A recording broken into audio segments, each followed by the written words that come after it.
invite you all to be seated. We light this candle in your memory for the times that we've laughed, the times that we've cried, the times we may have been frustrated with each other, the silly things that you would do, the beauty of your smile, the caring, and the joy that you gave us. Matt?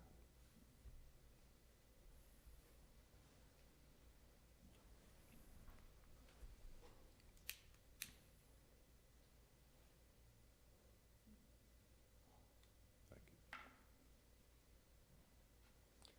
And this candle we light for our love. We light this candle that your light will always shine. We cherish the special place in our hearts that will always be reserved just for you. We thank you for the gift that your living has brought to each of us. You are loved. You are remembered. Michelle?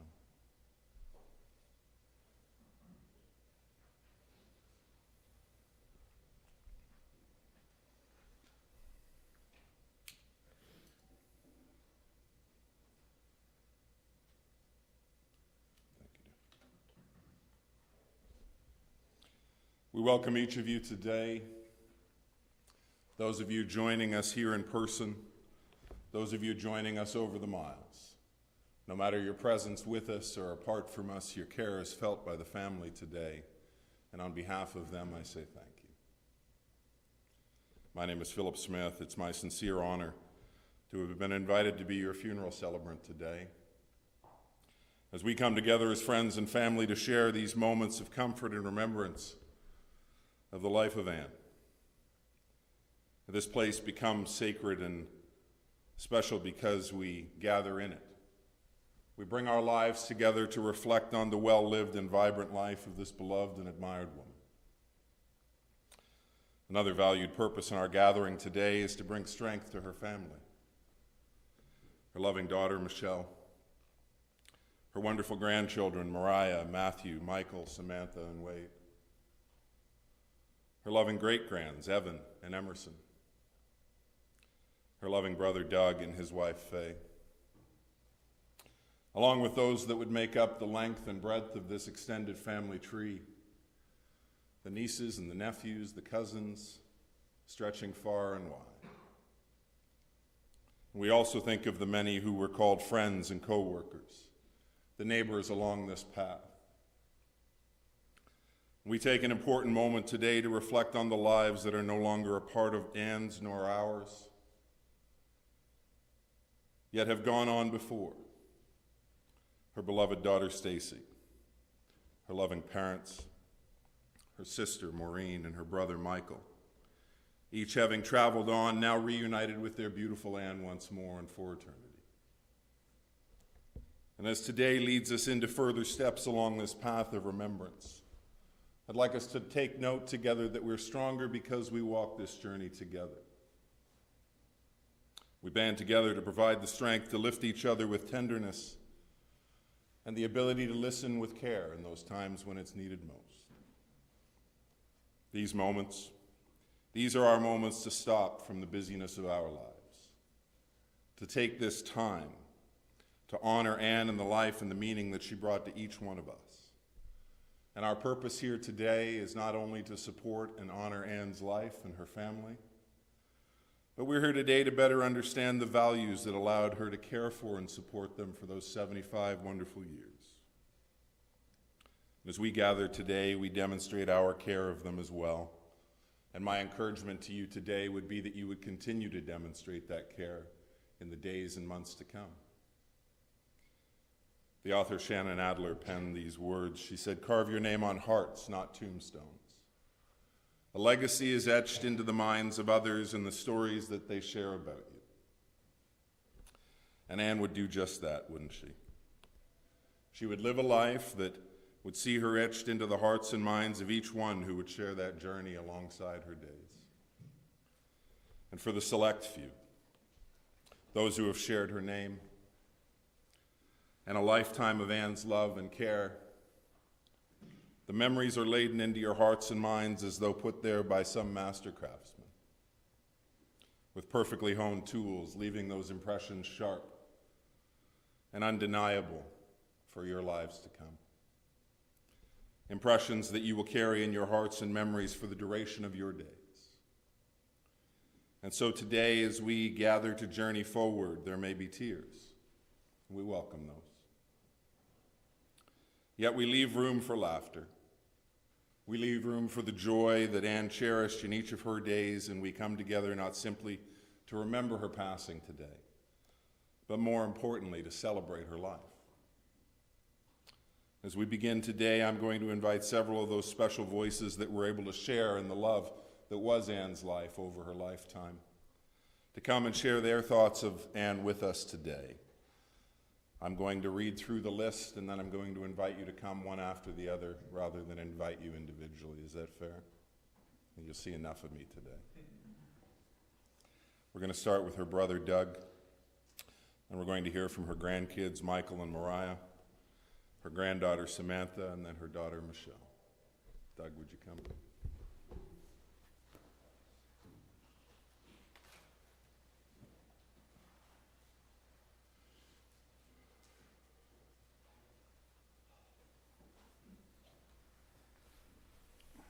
The old hips and the old knees don't work like they used to.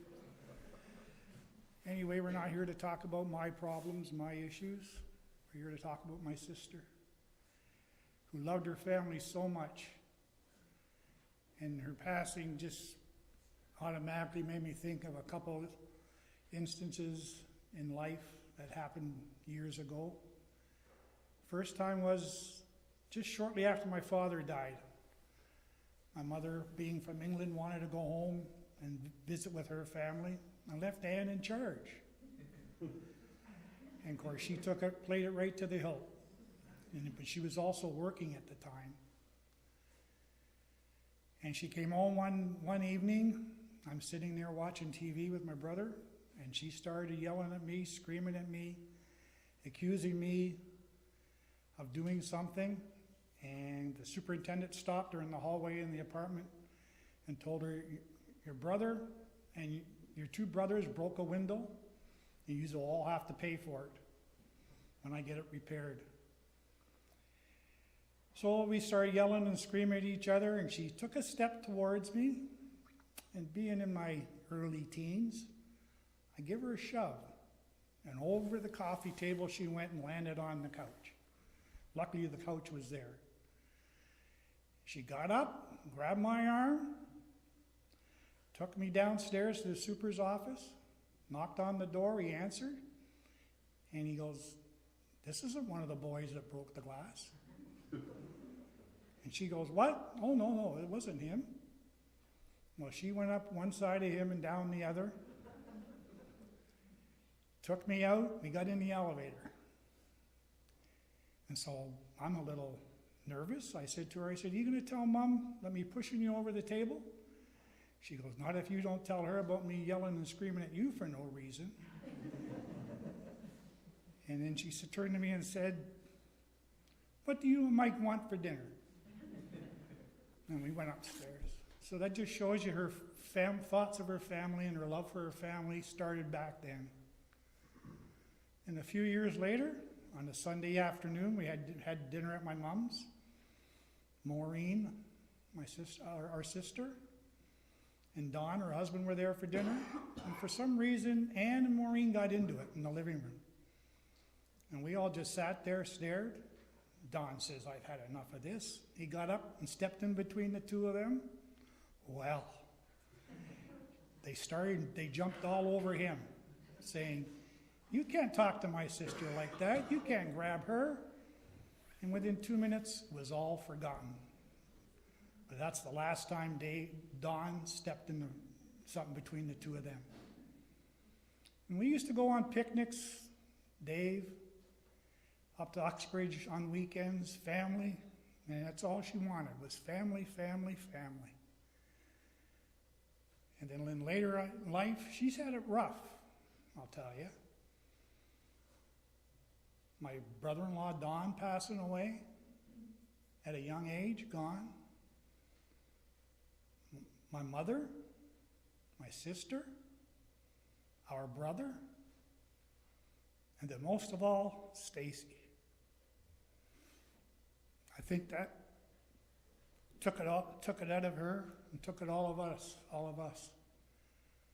But she persevered because she had the love of her family. And that's what she lived for, was the love of her family. So Michelle, Mariah, Matthew, I'm having a hard time remembering these. Matthew, Michael, Sam, Wade, and boys, your grandma, your nana loved you so much. And that's what's kept her going. Yes, today we can grieve, but we also gotta think of her and remember and see these pictures and think of her in the good times, because knowing her, that's what she would want. Thank you.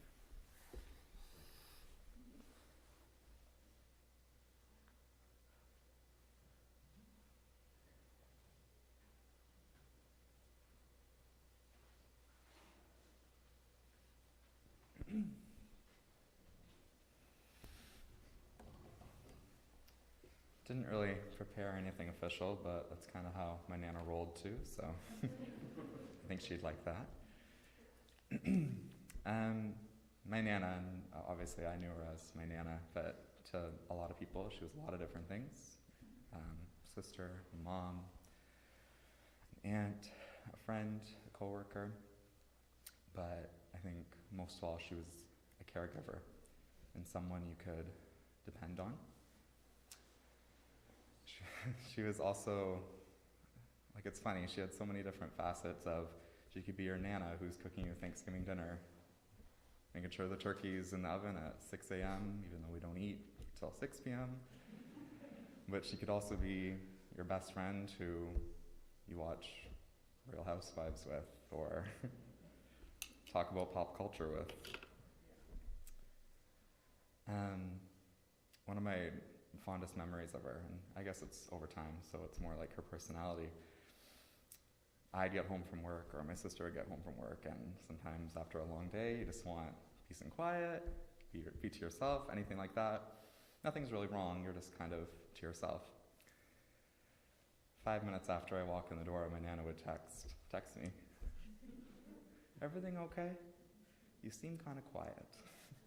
And truly nothing's wrong, you're just had a long day at work. But it's the fact that she would extend that hand to make sure you're okay, but speaks so much to her character. She loved and cared for us more, in some cases more than I think she cares a lot about a lot of things in life. And I think that's what kept her going, is that she had such an amazing support group, family, friends, who loved her, and she loved us 10 times more, tenfold.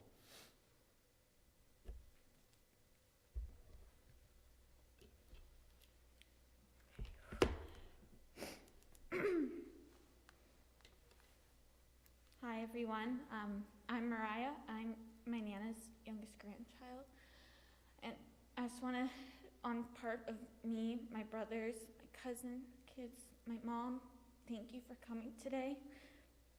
It means so much, and your support is unimaginable. We're so grateful. My Nana, if one thing she left, and what I hope everyone will know her as, is she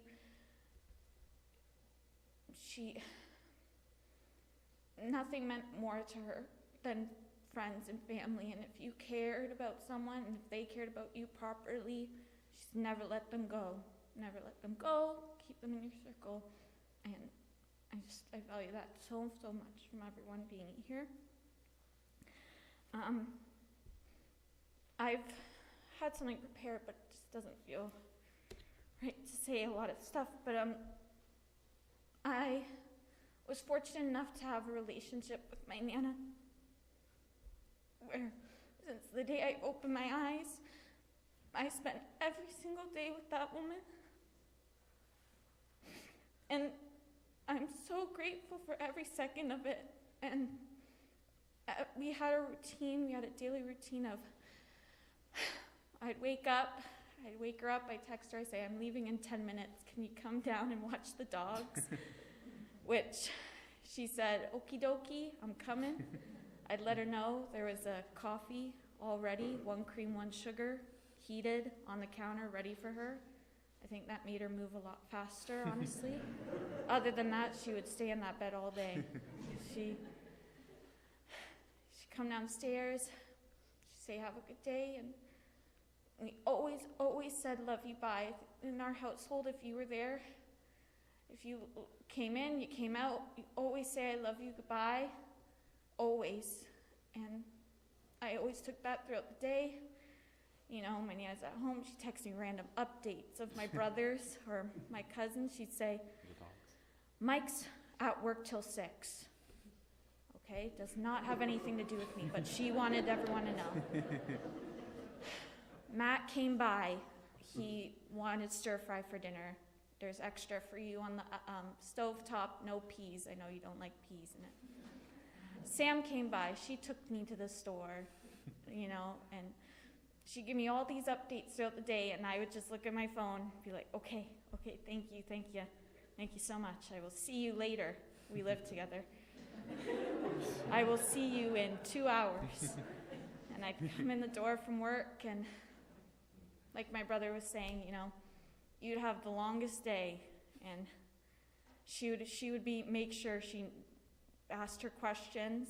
How was your day? How was work?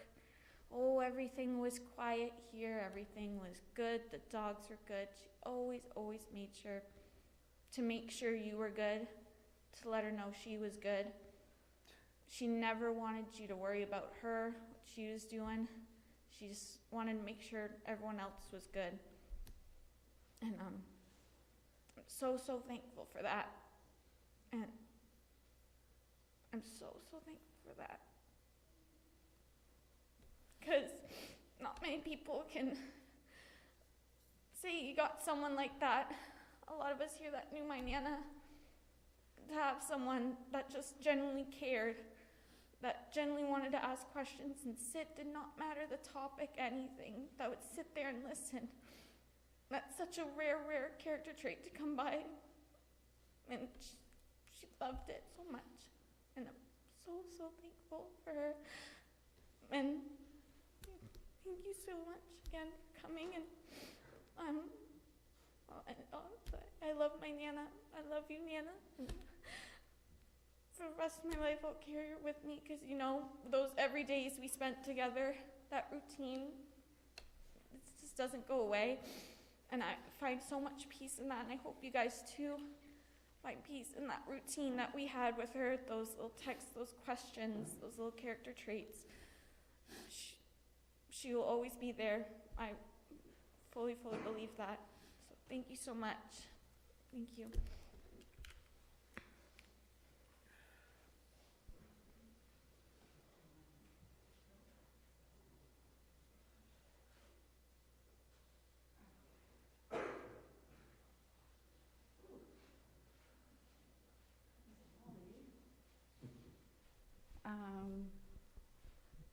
Well, there's a lot of you.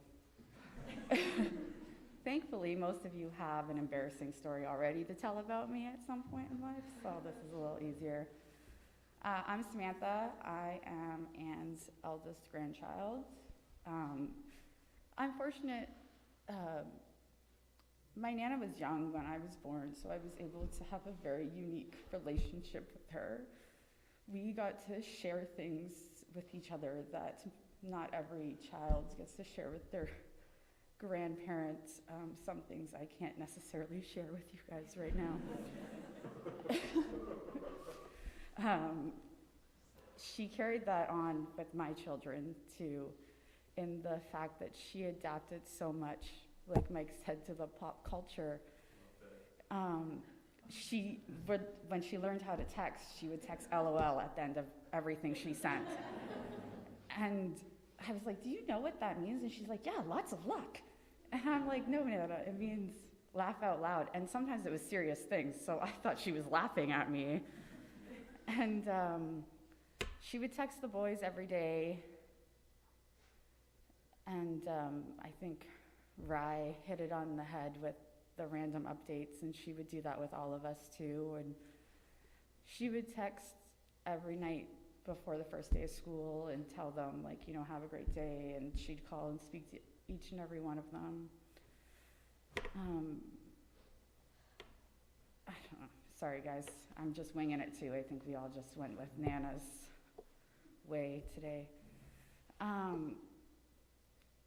Yeah, I guess what I loved most about Nana is she was Anne, and she was unapologetically Anne, and that is what you had to love most about her, is she stood by herself and her opinions, and you either got on board or you changed the topic.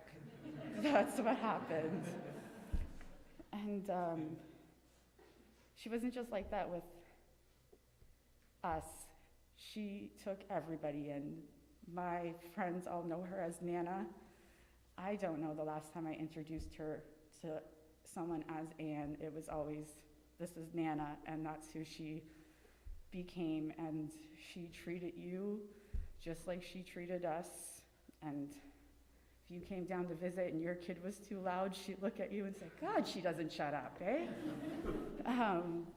But yeah, I just want to say thank you, everyone, for coming. And she loved everyone and all of you, and she'd be very, very happy that everyone was able to come today. No problem. Thanks.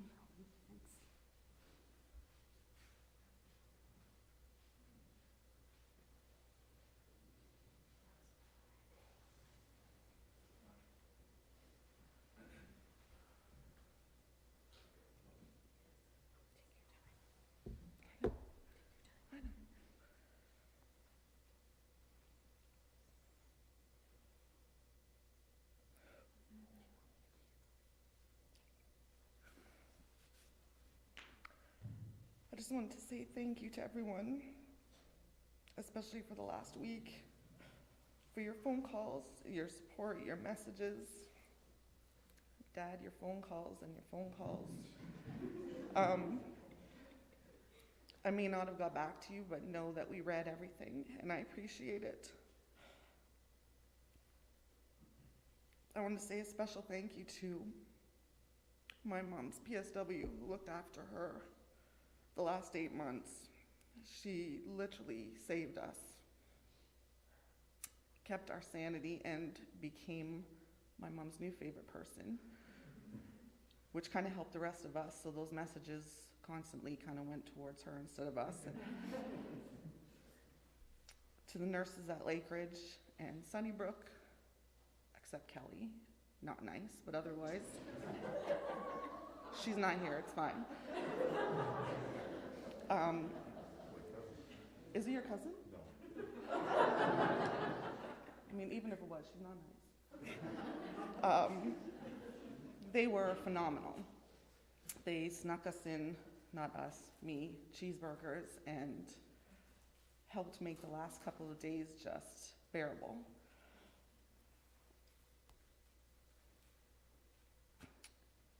To my dad, who's helped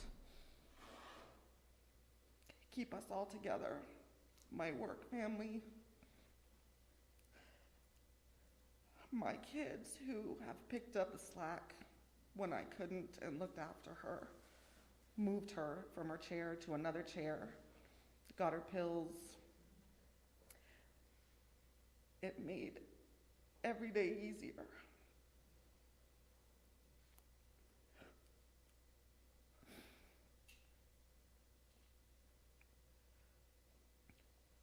To my mom,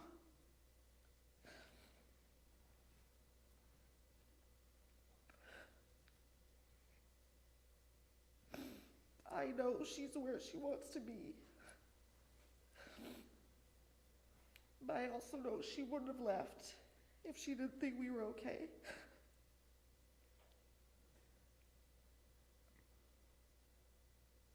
And I'm mad, but I get it. I just wanted to know that we're gonna be okay. To my kids, that she loved you guys. so much. Even though she asks us the same 20 questions every day, like, what shift are you on? What time are you gonna be home? Are you still sleeping? She does know who Ariana Grande is. She 100% knows who BTS is.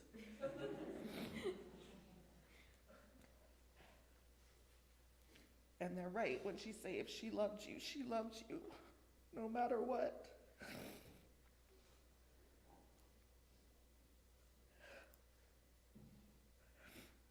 So I thank her for helping me raise my own kids. And we'll miss her. It's already quiet, so we know who the loud one was. But we'll think of her every day. And thank you, everyone,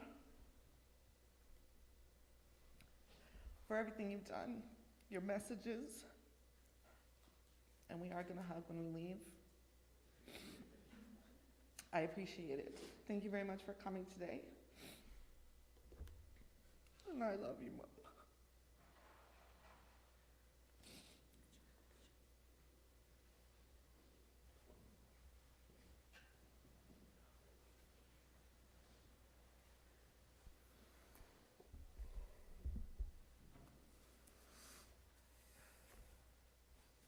I think I'm going to start doing that to my family. Just texting them random updates for no good reason at all. I think that's probably one of the best things I've heard at a funeral in a long time. I'm at the store, and just leave it there.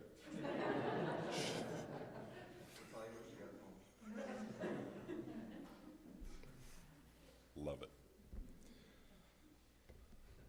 I have the distinct honor of serving as a funeral celebrant for many, many lives over my years. Some are far too young, and some have roamed well beyond young. Some have passed after a long and eventful life, and some have passed before their full stories could ever be told. But no matter the cause or the circumstance, each person has an arc to their life. A set of experiences, or perhaps a phrase that can help us picture them in our mind's eye when we think about their lives and the vastness of them. I try hard to understand those themes as I gather with families to know and understand the individual that we've come to talk about today. The understanding that I heard from Anne's family was simply this: she lived for them. Not a hard theme to understand based on what we've already heard today. And from those earliest moments when she would find herself welcomed to the loving arms of her mother, her father, and she would know the love of family. She'd be welcomed to that love on the 23rd of December in 1943, their little Christmas baby. Would be born just down the way in Toronto, in the center of it all. And they would name her Anne. She would know the joy of sharing the edges of that family table with her 3 siblings in time. And she would no doubt shift one of them a little further down the table's edges when she would arrive. Pride of place. It would be your average journey. She would fill her days with learning all the things that our lives need to understand in order to be successful in this life. What danger looks like, and how to look both ways before crossing a road, or how to be helpful at home when Mom asks you to do a chore. How to make the most of each dollar you're given, and certainly that love was of value to everyone that you might choose to share it with. And for Anne, the years would see her progress through her childhood into the years of her own adulthood on the horizon. It wouldn't be long into that journey of adulthood that she would marry. And she would be young. And while it wouldn't last as long as they would hope it might, what it would give them was the beauty of the 2 greatest gifts that she would ever receive in her lifetime. To that point. She would name them Michelle and Stacy. Together they would become the 3 amigos. Anne would know the struggle of raising her two girls as a single mom in her mid-20s, working to provide for their needs, working to ensure that they knew that all the love she ever had was for them, and they deserved it. And Anne would do an amazing job at both. She would show them the joy of family and all the love that could be found, and the love that was its riches in its own gift. Anne would never be one to seek out material gain. She would work hard to ensure that the roof was always solid and that the food on the table was edible, that there would be more than enough to fill their little bellies. But more importantly than that, that they would know beyond any doubt what they felt from her each and every day was that love. And it would be a great feeling, I'm told. One of the main elements of that love was her presence. She would always be there for them in the moments that mattered most. She would work a long time in this life as a mini-maid. It would be hard work. The hours would be long. But it would let her flex her life to be there when it mattered most, for the people that mattered most in her life, her girls. The restaurant that she would own would not just provide for them, but be able to allow her to have that flexibility of being a mother first and foremost as well. But that role of mother in time would expand, and it would allow her to carry two of her favorite titles ever, grand and great-grandmother. Nana. Did somebody correct me from over there? That's okay. That's good, man. Who corrected me? Yeah, I'm good with that. Nana. I love it. My kids have a Nana. But she would always be there for their needs, doing anything she could to help reach their goals.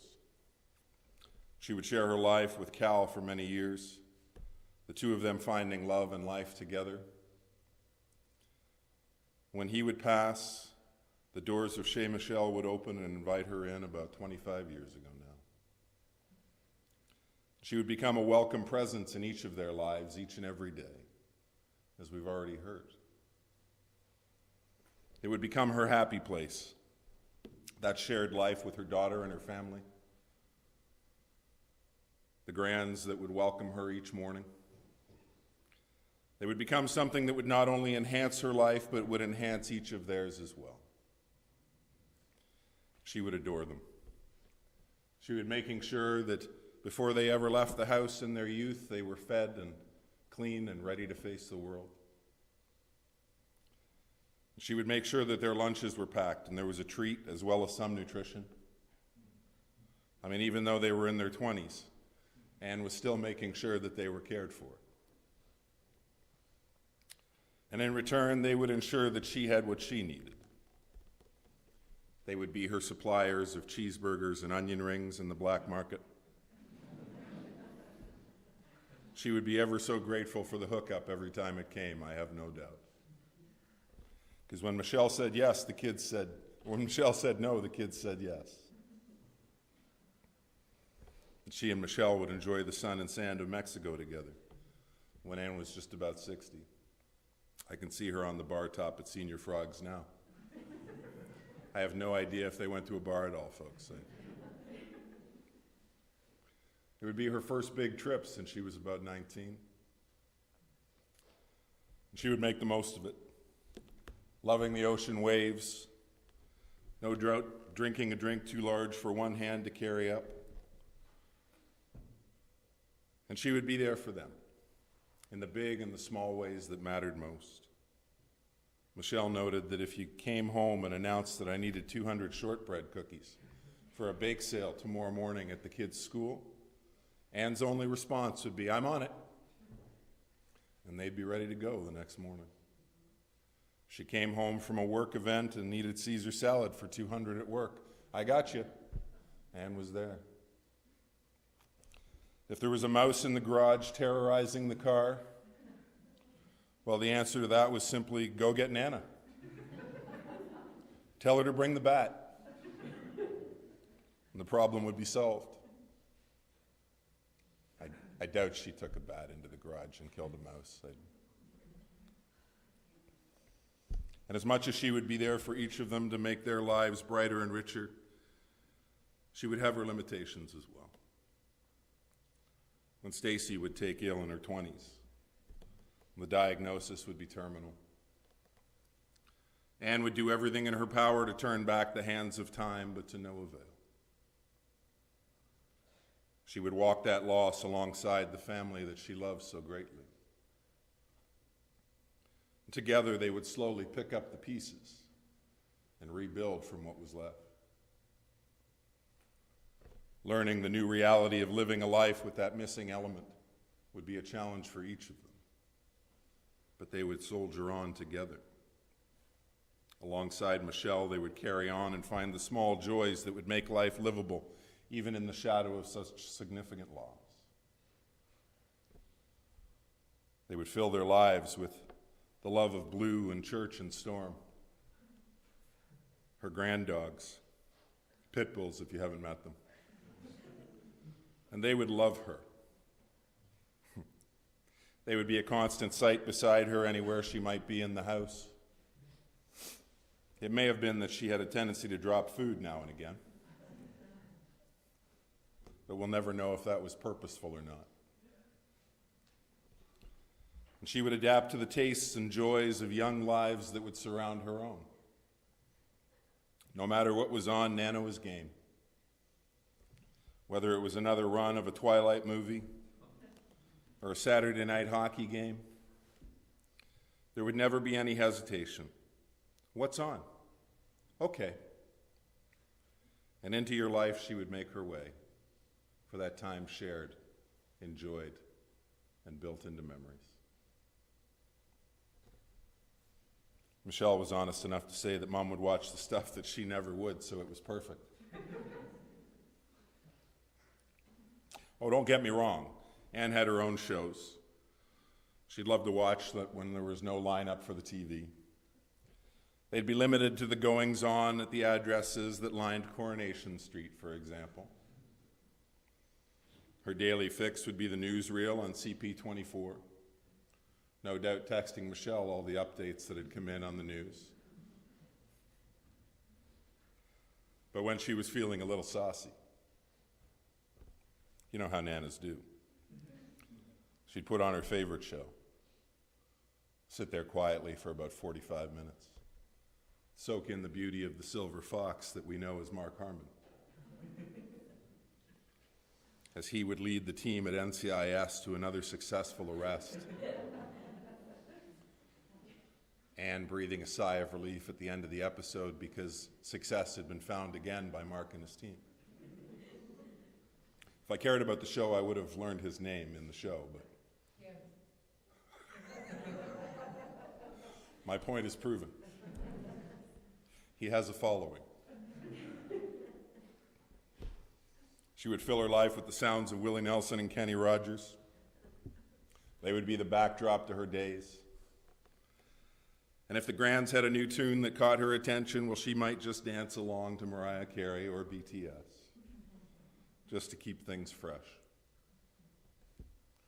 She would love to throw open the doors and welcome family and friends to share in that joy of time spent together.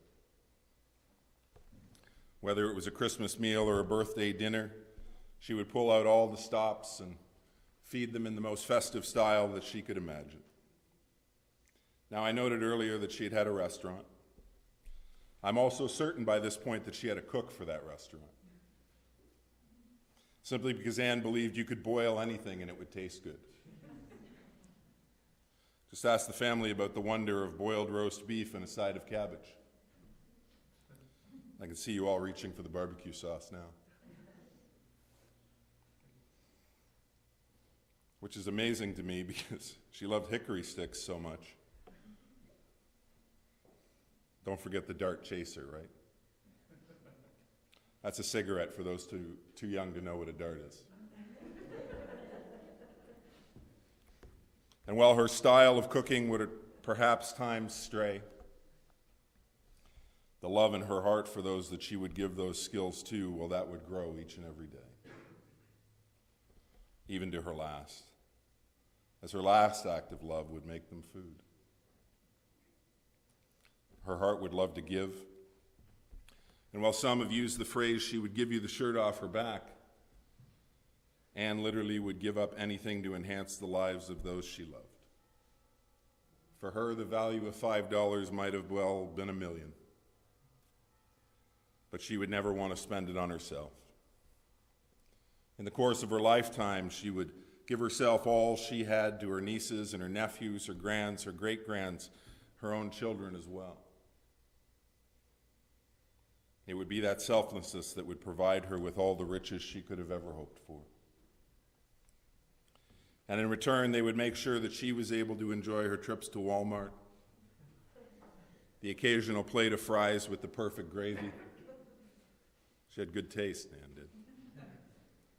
It was a simple life, but one that she would fill with all the things that mattered most to her. And no matter what you would do to show your love to her, it was always wonderful in her eyes. The smallest gesture was the grandest amount of love. Whether it was as simple as the cheeseburger and onion rings, or as welcomed as a new pair of slippers, it might as well have been a brand new Lexus to Anne. Because it came from a heart that was filled with love, the same type that she had modeled for each life that she would call her own over the course of her days. Unless you think that Anne might have been out of touch and distant in her understanding of this world. Oh no, my friends, Anne had a tablet. She could use it quite effectively, as we've heard today. She'd use it mostly to play solitaire and apparently to text the kids. But Anne had a tablet. Anne would love this life that she was given to live. She would make the most of each day by giving of herself to those she felt worthy of that gift of her love. She would find her focus on the lives that she would share in and nurture, the lives that she would provide stability for and the ability to work towards goals otherwise unattainable, perhaps. And she would fill it with the joy of great moments and memories created. Yes, there would be rough spots along the journey. Yet she would know the joy of making others' lives richer because of her participation in them. She would fight through the challenges that her body would present along these final miles. The hope that a better day would come, that she would be able to share more of her love and her life with each and every one of you. Yet here we are today. Just days after Anne would face that one physical set that would not bow to her will and determination. She would not be able to overcome. And she would find herself in the care of the teams at Lake Ridge and Ajax. Michelle would be present with her as she would battle forward, hour by hour. The love of her family would surround her. And each heart wishing nothing but the best for this wonderful mother, grand and great-grandmother, sister, aunt, cousin, friend, whatever your title might be. So that when the 1st of February would come, and Anne would take that final step that separates our lives from those who have gone on before, she would without doubt know in her heart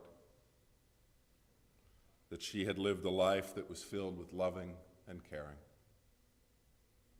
And each life that shared in that joy would surround her in all that love and more, as she would take that step and she would find peace.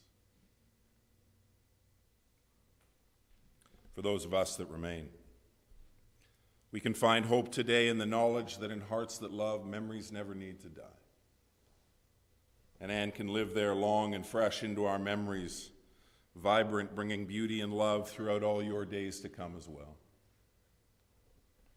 For those fortunate enough to have been able to know and experience the joy of sharing your lives with Anne, we must now allow room for that task to change, to see our focus shift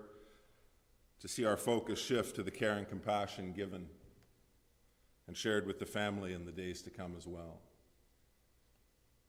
Perhaps an act of simple kindness, a smile, a loving gesture, or even just the value of your listening ear to listen with care. And that's enough. In non-COVID times, this is where I would explain to you the small memento that you would find in a bucket in the back of the room as you left the chapel today. A small memento that would remind you of Anne when you see it in your lives. Yet today I would like to encourage you to do something in Anne's memory instead. Perhaps giving up your coffee tomorrow or in the days to come. Putting those funds towards something that she may have loved to give to someone else.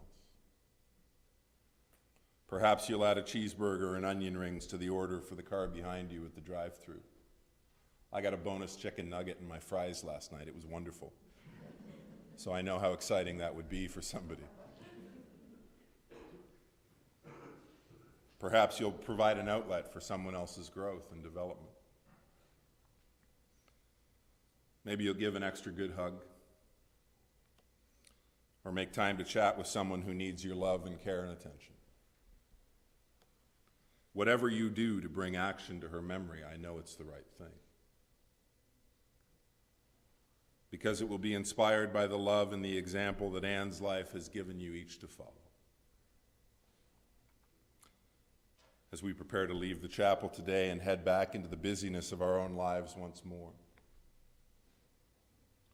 I will note that for those who aren't able to join us in person today, the family looks forward to seeing you in the days to come, to sharing your love and care and support. And as we prepare to bring our time together today to close, we'd like to do a couple things with you today. I'm going to share with you a reading, and then I'm going to invite the family forward to take a final moment of reflection at the casket as they place a flower before we make our final exit of the chapel today. The poet shared these words. You can shed tears that she is gone, or you can smile because she has lived. You can close your eyes and pray that she will come back, or you can open your eyes and see all that she has left. Your heart can be empty because you can no longer see her, or you can be full of the love that you have shared. You can turn your back on tomorrow and simply live in yesterday, or you can be happy for tomorrow because of yesterday. You can remember her and only that she is gone, or you can cherish her memory and let it live on. You can cry and close your mind, be empty and turn your back, or you can do what Anne would want. Smile, open your eyes, love, and go on. Mr. Barnes.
At this time, I'm going to invite you to rise. We'll hear once again from our piper today, playing one of Anne's favorite songs.